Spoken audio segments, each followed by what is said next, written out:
Today we are going to revise Java's back exercise जो आपका chapter है उसकी बैक एक्सरसाइज और कुछ की पॉइंट्स जो है वो हमने डिस्कस करने हैं. ठीक है, so I am going to my share my screen here. हाँ जी, first of all few points to remember. NetBeans is an IDE. IDE की फुल फॉर्म क्या है? Integrated Development Environment. हाँ जी, is it what? Integrated Development Environment. Integrated development Environment. Environment.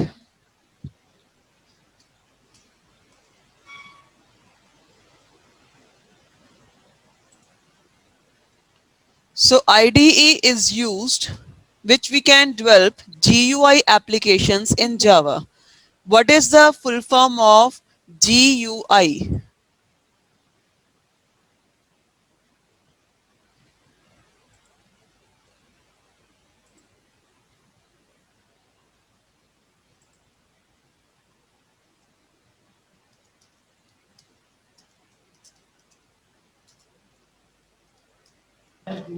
Interface. क्या लिखा है? Graphical User Interface. Yes, it is graphical user interface. Got it?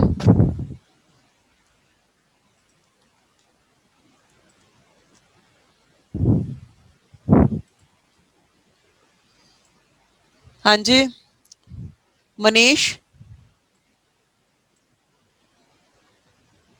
turn on your mic. Yes, ma'am. अब दोनों full forms मुझे पढ़ के सुनाओ जरा. Integrated Development Environmental ये Environment. किसकी फुल फॉर्म है? ये मैम IDE की है. दोबारा बोलना जरा. Integrated Development Environment. Integrated development environment. And GUI means? Graphical User Interface. Yes, it is graphical user interface.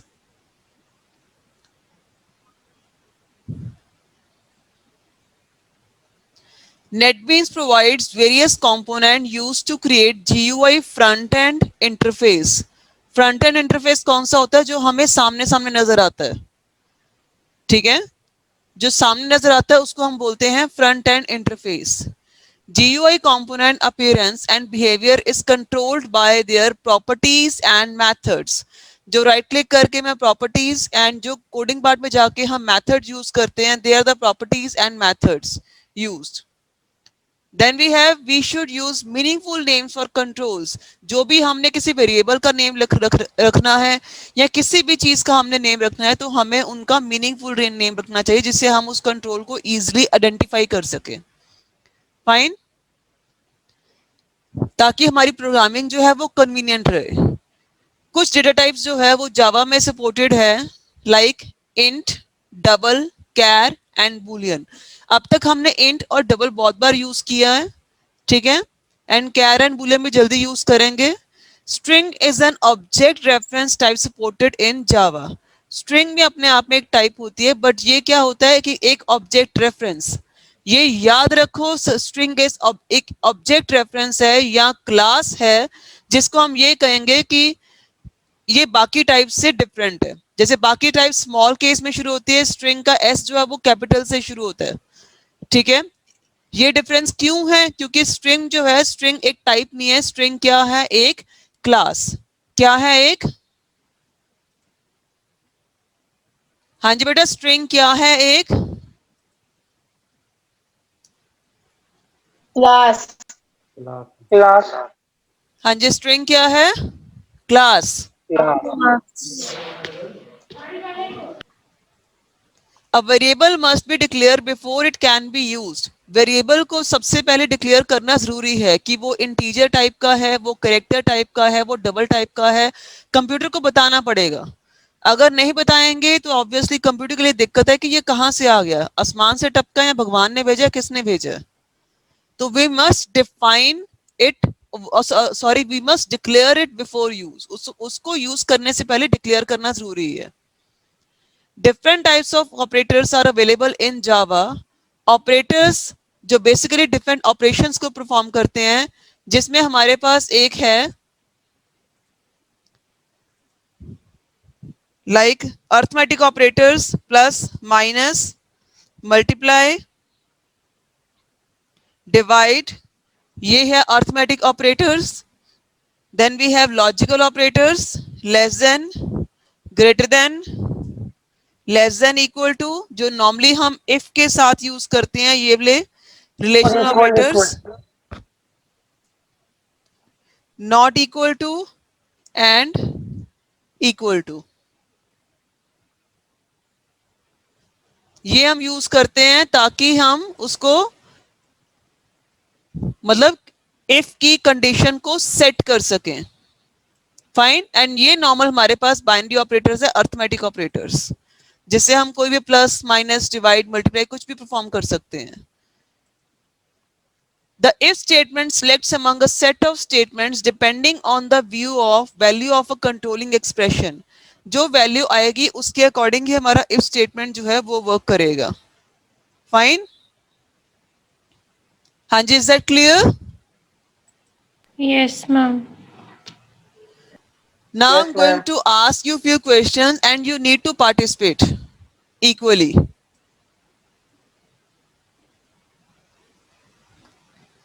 अब आप मुझे ये बताओ, ये हमारे पास कोड है जहां पर मेरे पास है इंटीजर सम 1 जिसकी वैल्यू 3 है, उसको मैंने सेल्फ ऐड कर लिया, मतलब सम 1 की वैल्यू जो है सम 1 प्लस 1 हो गई.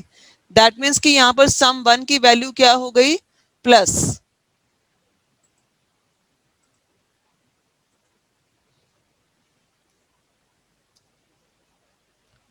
हाँ जी, इतना क्लियर है? ये सम 1 की वैल्यू 4 की कैसे आई?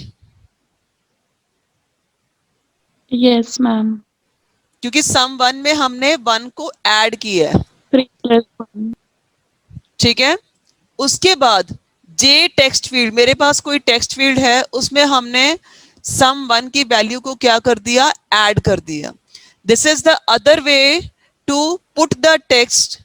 ठीक है, इन द टेक्स्ट फील्ड. अगर हम टू स्ट्रिंग को कॉल नहीं करना चाहते तो ये दूसरा वे भी है जिससे हम इजिली उसको कॉल, मतलब कि न्यूमेरिक वैल्यू को उसमें ऐड कर सकते हैं. ठीक है. तो यहां पर जे टेक्स्ट फील्ड 1 में मैंने 4 डाल दिया.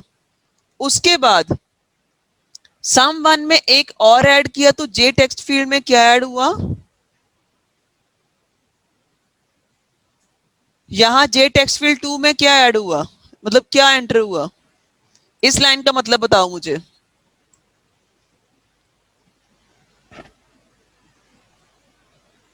Anyone from you? क्या बता रहा है? मैम क्वेश्चन बोलना फिर से. बेटा सामने मैंने लाइन हाईलाइट की हुई है, मैं इसका मतलब पूछ रही हूँ कि यहाँ पर जे टेक्स्ट फील्ड 2 में क्या वैल्यू जाएगी? मैम सम 1 को प्लस करने 1. वहां पर क्या लिखा हुआ है? आप खुद पढ़ के बताओ कि यहाँ पर क्या लिखा हुआ है. सम 1 इज इक्वल टू क्या है? Sum 1 is equals to sum 1 plus 1. अभी राइट नाउ सम 1 की वैल्यू क्या चल रही है? 4. 4. 4. तो यहाँ पर सम 1 की वैल्यू क्या बन जाएगी?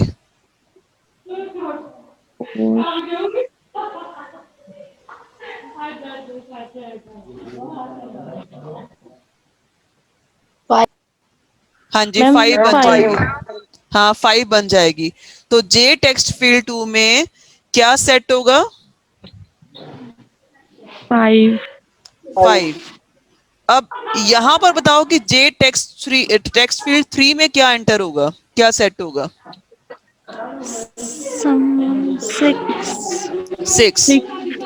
यस. 6. मतलब कि यहां पर अगर हम देखें, ठीक है, यहां पर जो वैल्यू आएगी दैट इज 5 और यहां पर जो वैल्यू आएगी दैट इज 6. ठीक है. अब यहां पर सम की वैल्यू कितनी हो गई? अगेन 7. 7. 7 अब जे टेक्स्ट फील्ड 8 4 में क्या वैल्यू आएगी सम 1 की? 8 8 क्यों आएगी? यहाँ पर सम 1 में हमें और तो 1 ऐड किया नहीं।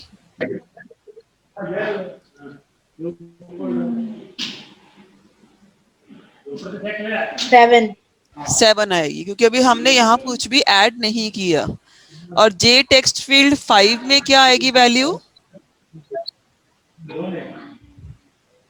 7 7। अब देखते हैं नेक्स्ट। ये फिर से समझा दो फिर से समझाऊं? मैम, कुछ समझ नहीं आई। बेटा आप ये देखो, यहाँ पर मेरे पास एक इंटीजर है सम 1, उसकी इनिशियल वैल्यू कितनी है? 3 7 मैं इनिशियल वैल्यू पूछ रही हूँ। इनिशियल वैल्यू का मतलब होता है सबसे पहली वैल्यू। 3 3। तो यहाँ पर उसकी वैल्यू कितनी हो गई? 3 plus 1 3 प्लस 1 मतलब? 4 equals to 4 हाँ, यहाँ पर सम 1 की वैल्यू क्या हो गई? 4। 4 तो जे टेक्स्ट फील्ड 1 में सम 1 की वैल्यू क्या आएगी? 4 4। हाँ जी मनीष, यहाँ पर क्या वैल्यू आएगी? Manish I am ma'am talking 4 to you बेटा। मैम 4 4। अब नेक्स्ट स्टेटमेंट में यहाँ पर हमने सम 1 में एक और ऐड कर दिया। तो यहाँ पर जे टेक्स्ट फील्ड 2 में कि सम 1 की वैल्यू क्या आएगी? 5 मनीष सिर्फ आंसर देगा।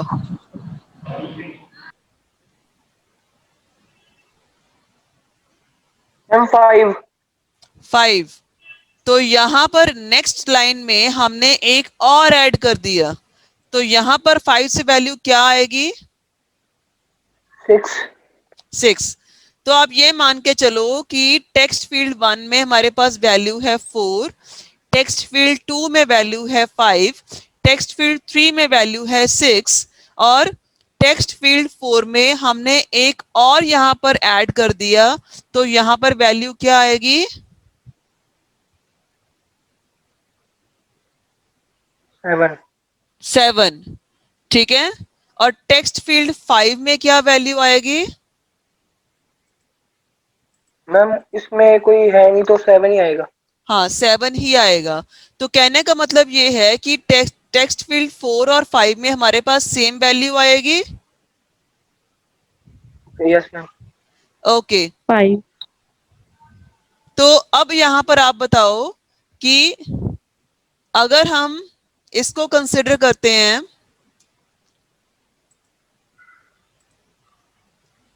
यहां पर मेरे पास वैल्यू जो है, ठीक है, दैट इज 5, 4, 6 एंड 7। मतलब फाइनल वैल्यू जो होगी सम 1 की हमारे पास क्या आएगी? क्या निकाली थी हमने? 4 फाइनल वैल्यू पूछ रही हूँ बेटा मैं, जो सबसे आखिरी में वैल्यू आई थी। 7 7 7। लास्ट वैल्यू क्या थी? 7 एवरीवन? 7 7 7।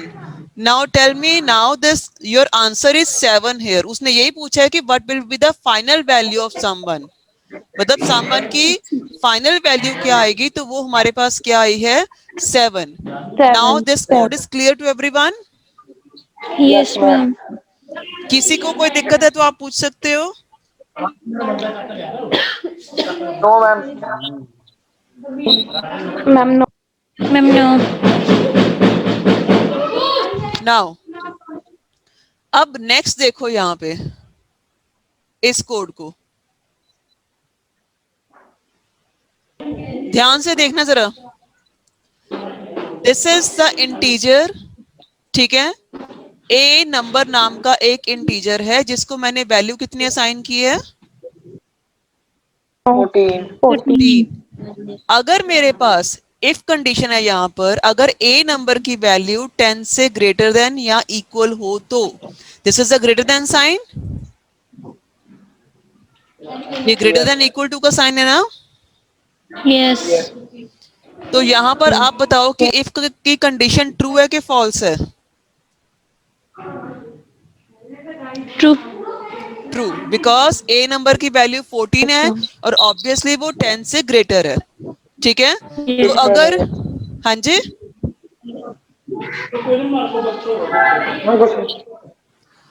अगर मेरे पास इसकी वैल्यू ट्रू है, मतलब कि अगर मेरे पास यहाँ पर कंडीशन की वैल्यू जो है वो यहाँ पर अगर ट्रू आ रही है, तो उस केस में कौन सा ब्लॉक एग्जीक्यूट होगा, ऊपर वाला या नीचे वाला। First. First block. तो 14. Obviously this block will be executed, L से पहले पहले वाला ब्लॉक एग्जीक्यूट होगा, जिसमें मेरे पास है जे लेबल 1 की हमने वैल्यू सेट की है फर्स्ट स्ट्रिंग। जे लेबल की वैल्यू क्या है, फर्स्ट First string. स्ट्रिंग। ठीक है, अदरवाइज अगर ये फॉल्स होता तो वो सेकंड स्ट्रिंग सेट करता। ठीक है, और जे लेबल 2 में क्या सेट की है, Third string. नाउ अब आप मुझे ये बताओ कि अगर हम इसको एग्जीक्यूट करते हैं तो जे लेबल 1 और जे लेबल 2 की क्या सेटिंग होती है, क्या स्ट्रिंग सेट होता है, what will be the answer.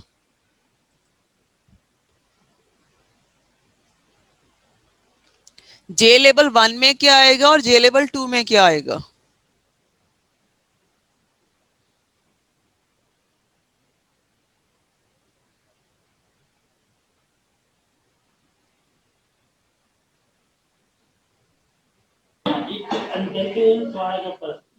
अरे बेटा इट्स वेरी इजी, आपके सामने भी मैंने सॉल्व किया है, तो आप मुझे ये बताओ कि जे लेबल 1 में क्या आएगा और जे लेबल 2 में क्या आएगा।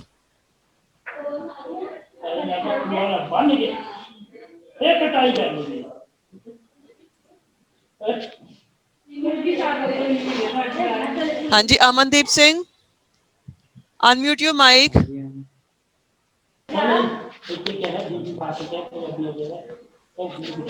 अमनदीप आप बताओ कि जे लेबल 1 में और जे लेबल 2 में क्या स्ट्रिंग सेट होगा।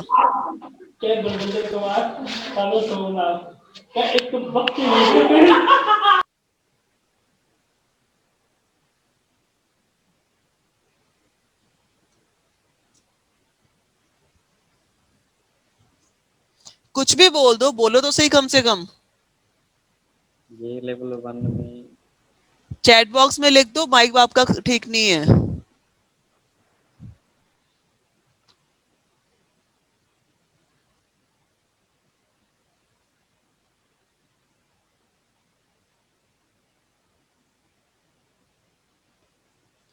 हाँ जी, Ekampreet unmute your mic.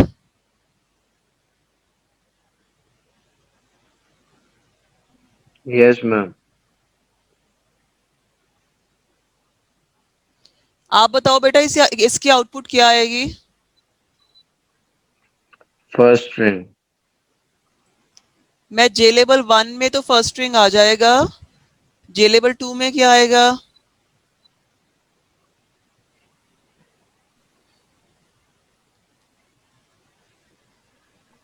14 is greater than 10. J label 2 में क्या आएगा। एकमप्रीत आपसे पूछ रही हूँ कि आप मुझे ये बताओ।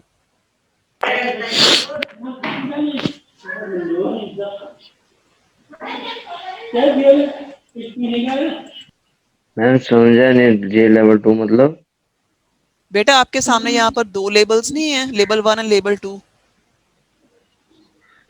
मैं दोनों की हाँ अलग जी। से वैल्यू पूछ रही हूँ।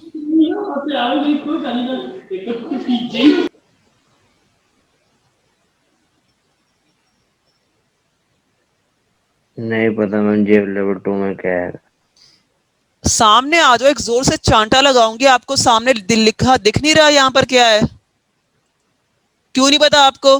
Third string. Third string.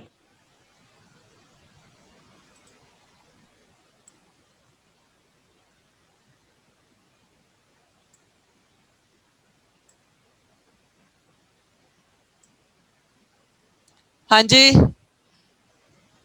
Naman, unmute your mic.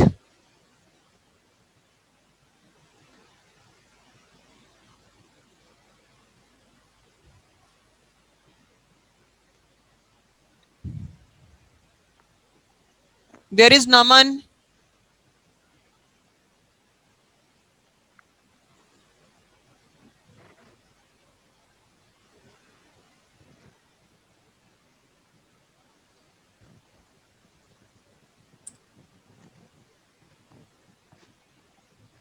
Naman is not here. इनको क्या लगता है कि मैम को चीट करके हम मीटिंग ऑन करके कहीं और अपने ऐश कर लेंगे? Then what's the fun of joining this meeting?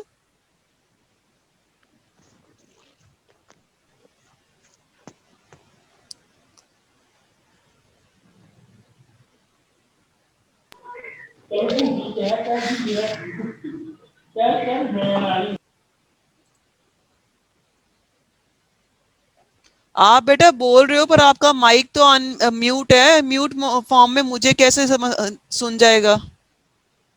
फिर लिख के बताओ आप यहाँ पे।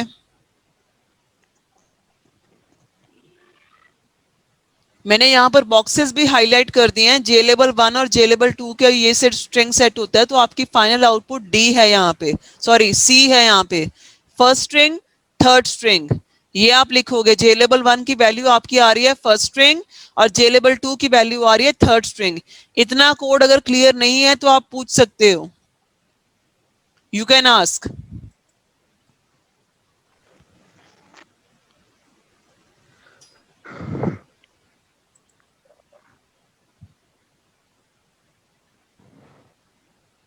आपको स्क्रीन भी नजर नहीं आ रही?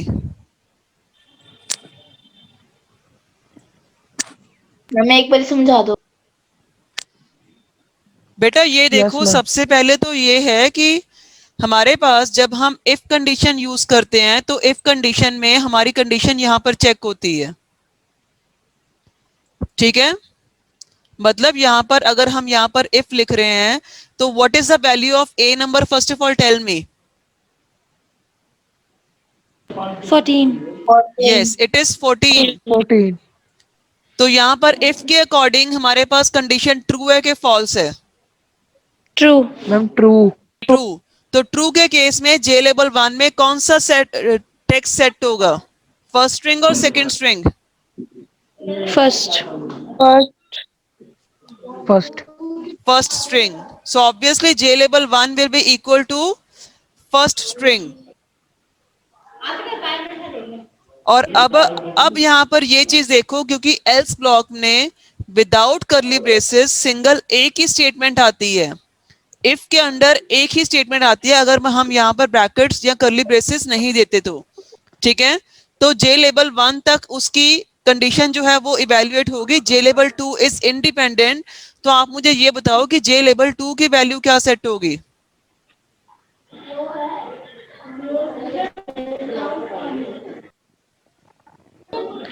Third string.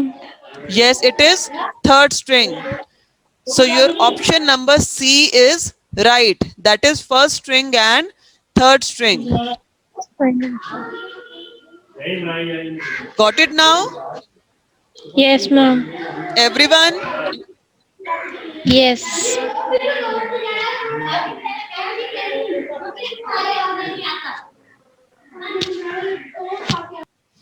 एक बच्चे एक चीज याद रखो, आप ना एक चीज याद रखो कि क्योंकि अभी दिसंबर आ गया है, दिसंबर में आपके एग्जाम जब होंगे, after that you need to submit your files as well. क्योंकि मैंने फाइल्स का पैटर्न भी आपको दे दिया है और फाइल्स का मैंने आपको बता भी दिया कि आपकी इतनी वैल्यूएशन फाइल्स की है। जिसकी फाइल का कंटेंट पीडीएफ फॉर्म में मेरे पास आ जाएगा, ठीक है, तो उसके मैं मार्क्स लगा दूंगी। जिसकी फाइल नहीं आएगी तो उसके मैं मार्क्स नहीं लगाने। And you know very well कि मैंने फाइल का आपको मार्क्स दे दिए। कितने मार्क्स की आपकी फाइल है वो आपके सिलेबस पैटर्न में लिखा हुआ दिसंबर इवैल्यूएशन के, check there. And I will also assign you some practical task. अगर वो टास्क भी आपका कंप्लीट नहीं हुआ तो बेटा आप ये सोच लो कि अगर आपका 80 मार्क्स का पेपर है तो 80 मार्क्स में से कम 30 मार्क्स तो गए आपके।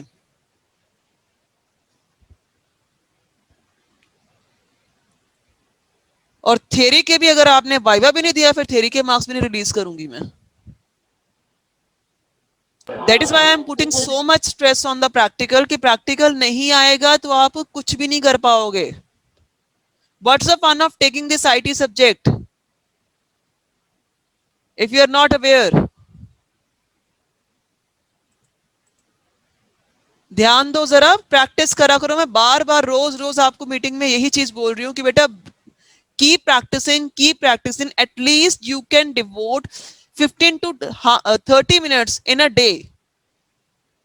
इतना भी क्या हम डिवोट नहीं कर सकते? अभी भी संभल जाओ, इतना भी कर लोगे अभी भी क्लियर कर जाओगे। बट हम तो ये सब्जेक्ट ये सोच के लेते हैं कि इसमें पढ़ना नहीं पड़ेगा या इसमें मेहनत नहीं करनी पड़ेगी। हर सब्जेक्ट कुछ ना कुछ मेहनत मांगता ही है, चाहे आप म्यूजिक डांस लोगे वो भी आपकी कुछ ना कुछ डिवोशन मांगते हैं। बिना पढ़े कोई सब्जेक्ट नहीं आता। But your total negligence just realizing me that you are totally avoiding your study. I am not able to understand that why you are so lenient about your study। क्यों नहीं करते हो प्रैक्टिस आप? मेरे लिए थोड़ी ना करनी है, अपने लिए खुद के लिए करनी है आपने। फिर एट द एंड सब्जेक्ट समझ नहीं आएगा, फिर छोड़ के भागोगे, फिर कहोगे हमें तो सब्जेक्ट डिफिकल्ट लगा था। डिफिकल्ट बनाया किसने? आपने खुद ने बनाया डिफिकल्ट। मुझे तो नहीं लगता डिफिकल्ट ये। किसी 8-9 के बच्चे को मैं पूछूंगी वो उसको भी नहीं डिफिकल्ट लगेगा। अगर आपको डिफिकल्ट लगता है दैट मीन्स कि it is totally up to you that you are not handling it properly.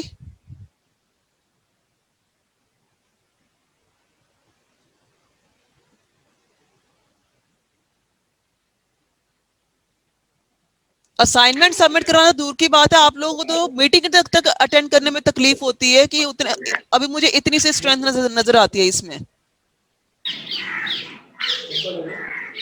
और वो भी मुझे धोखा देने के लिए माइक ऑफ किया, म्यूट किया, मीटिंग ज्वाइन की, चलो मैम खुश हो जाएंगे हमारी अटेंडेंस देख के, कहीं और ही चले गए हम। क्या मुझे पता नहीं चलता इन चीजों का?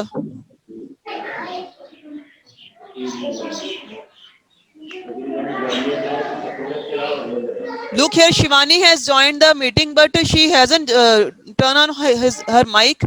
अभी तक उसने माइक का कुछ किया ही नहीं है, उसका माइक यहाँ पर नजर ही नहीं आ रहा।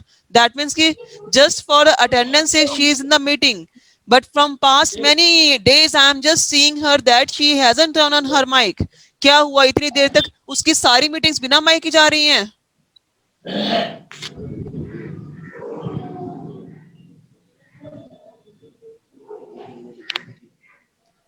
आप लोगों ने तो पार्टी हाउस समझा हुआ है कि आगे खाया पिया, चलो जी अपनी हाजिरी लगवा दी, चले गए। इसमें ना तो पार्टिसिपेट किया हमने, ना ही हमने कुछ और किया, ठीक है, ना हमने कुछ सीखा, कुछ भी नहीं किया। ये चल रही है ऐसी आपकी ये +1 का सेशन। और ये मुझसे लिखवा लो, हमने +1 में ऐश कर ली, then we will find difficulty in +2 and +2 will decide your future career.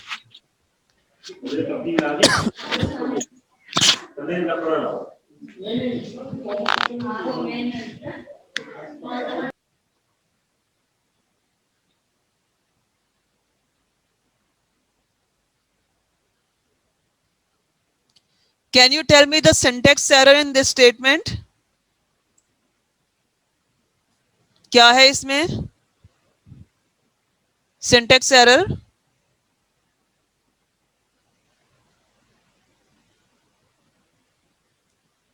एक बार इनकी कंडीशंस को लॉजिकली सोच के देखो, फिर आप मुझे बताओ कि यहाँ पर क्या एरर है। मुझे तो नजर आ गई 1 मिनट में। मैम लास्ट में कॉमास नहीं डाले। कहाँ पे कॉमा डालने हैं?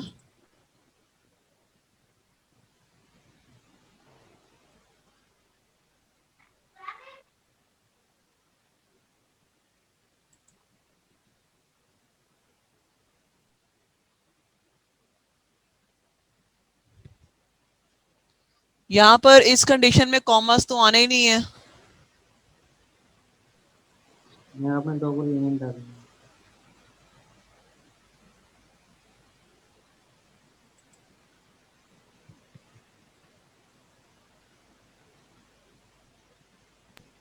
मैम CTR और 30 वाले में CTR ग्रेटर किया हुआ है। यस, वेरी गुड सरबजीत, आपने लॉजिकली सोचा इस चीज को। I am proud of you. यहाँ पर आप खुद देखो कि CTR इज लेस देन 5, मतलब यहाँ से पे 5 से कम होना चाहिए, और यहाँ पर हमने लगाया CTR should be greater than 30। क्या ये कंडीशन पॉसिबल है नो मैम। कि वो 30 से ग्रेटर भी हो और 5 से लेस भी हो? Is it possible? No. It is not possible, of course. So this condition is like, should be like, if CTR is greater than 5, मतलब 5 से ग्रेटर हो और साथ में ही CTR should be less than 30, इसके साइन जो है वो चेंज होने चाहिए। ये कंडीशन कुछ इस तरह से होनी चाहिए। Now is it clear? Yes ma'am. Yes ma'am.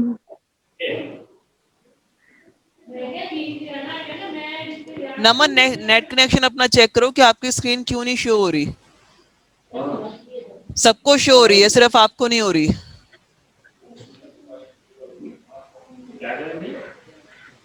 इस तरह से हमने हमेशा इन चीजों को, प्रोग्रामिंग को लॉजिकल फॉर्म में भी देखना है कि ये जो लॉजिक लगाया है कि वो सेंसिबल भी है या नहीं है। जैसे ये वाला लॉजिक जो था वो इनसेंसिबल था, इसमें इसकी सेंस नहीं बन रही थी, बट इसमें इसकी सेंस बन रही है। We need to make the sense of this statement. तो यही इसमें दिक्कत थी कि यहाँ पर ये एक स्टेटमेंट जो थी वो थोड़ी सी रॉन्ग लिखी हुई थी।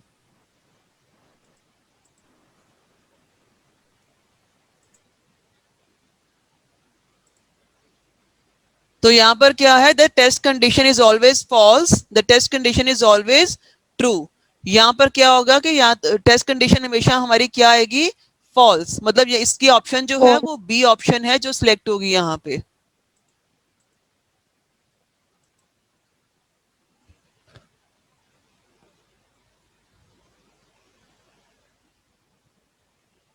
हाँ जी, फाइन। Yes. मतलब ए ऑप्शन भी ठीक है, logical and operator can not be used. यहाँ पर लॉजिकल एंड ऑपरेटर नहीं यूज हो सकता, क्योंकि एंड के केस में दोनों कंडीशंस का ट्रू होना जरूरी है। या तो हम इसको ऐसे लिख सकते हैं कि हम इसी कंडीशन को एज इट इज लिखें,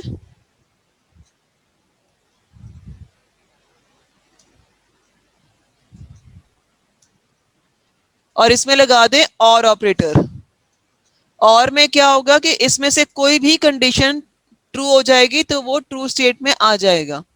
एंड के केस में दोनों कंडीशंस का ट्रू होना जरूरी है। Fine.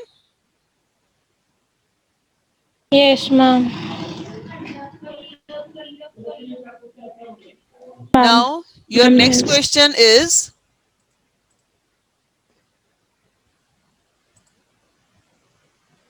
if there is more than one statement in the block of a if statement, which of the following must be placed at the beginning and end of the block? मतलब कि अगर हमने if condition लिखी है जैसे यहाँ पर लिखी हुई थी और हमारे पास यहाँ पर जैसे यहाँ पर एक ही स्टेटमेंट है, लेट्स सपोज इफ मेरे पास एक से ज्यादा स्टेटमेंट्स हैं, तो मुझे क्या करना पड़ेगा, मुझे कौन सी ब्रैकेट्स इसमें से लगानी पड़ेगी, circular brackets, curly braces, square brackets, या दिस एरो ब्रैकेट्स?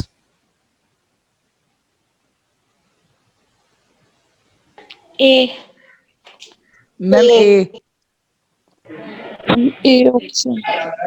चांटा पड़ेगा, पता नहीं कहां पर क्या सुनते हो।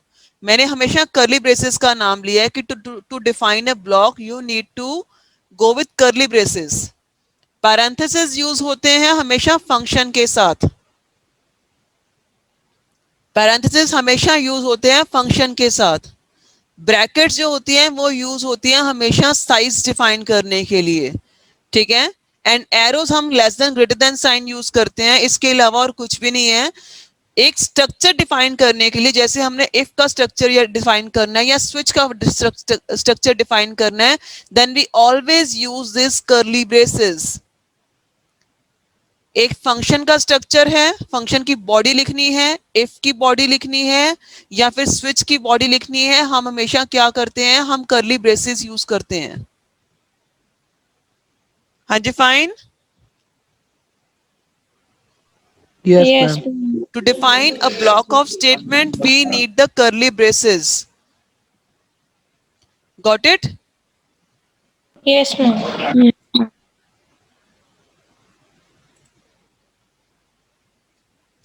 Given the following information,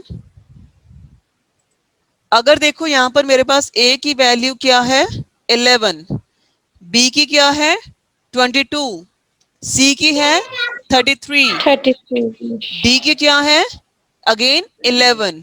which of the 11. Following statements are true? इनमें से कौन सी स्टेटमेंट ट्रू हो सकती है? a is equal to b, b is not equal to d, c is less than equal to b, a is greater than c, a equal to d, c less than a and a is greater than equal to c। In 7 statements में से आप मुझे बताओ कि इनमें से कौन सी statement in values को लेके ट्रू हो सकती है? मैम फर्स्ट वाली। a equal to b। Yes. Manish, a की वैल्यू कितनी है? 11। b की कितनी है? And fifth oh sorry ma'am, sorry fifth है, fifth. option. Yes, it is fifth option.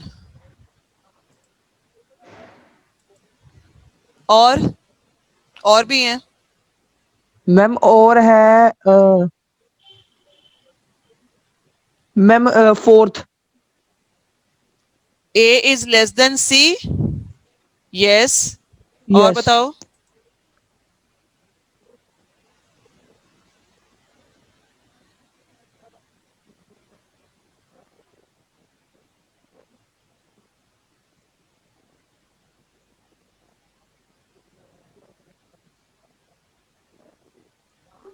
Third.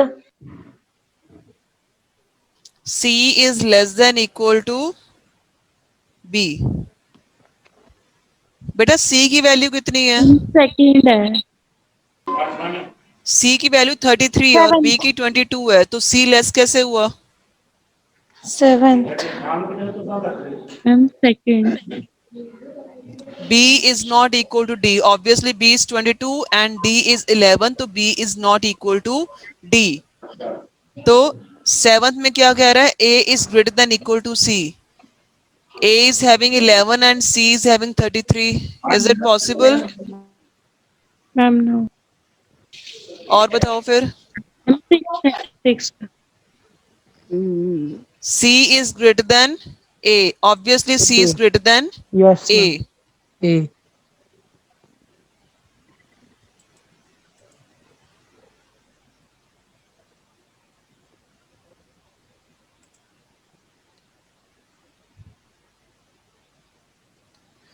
अब हमारे पास यहाँ पर ट्रू वाली कौन सी ऑप्शंस आ गई? Second, fourth, fourth, Fifth. Fifth, six. And sixth. Sixth. Six. So our B option is correct। ठीक है? Yes ma'am. Yes, ma'am. Is it easy? Yes ma'am. Yes. अब ये 5 क्वेश्चंस हैं, ठीक है? ये 5 क्वेश्चंस आपने अच्छे से करने हैं। ऐसा वाला आप ये सोच लो कि ऐसा वाला रलता मिलता क्वेश्चन ही आपको एग्जाम में जरूर आएगा। फाइन। और मैंने पक्की बात है कि मैंने एमसीक्यूज में ऐसे वाले क्वेश्चन डालने ही डालने हैं। Okay ma'am. ठीक है? Okay, So in our next meeting we will discuss the question related to these you can say that lengthy questions or descriptive questions, and we will also discuss the lab exercises कि lab में हम इसको कैसे हम follow up कर सकते हैं जावा के programs को। These are the 8 programs। ये 8 programs हैं जिनको आप यूज कर सकते हो जावा की अपनी प्रैक्टिकल फाइल्स में। ठीक है? और इसमें अगर किसी प्रोग्राम में कोई दिक्कत आती है तो आप मुझसे पूछ सकते हो।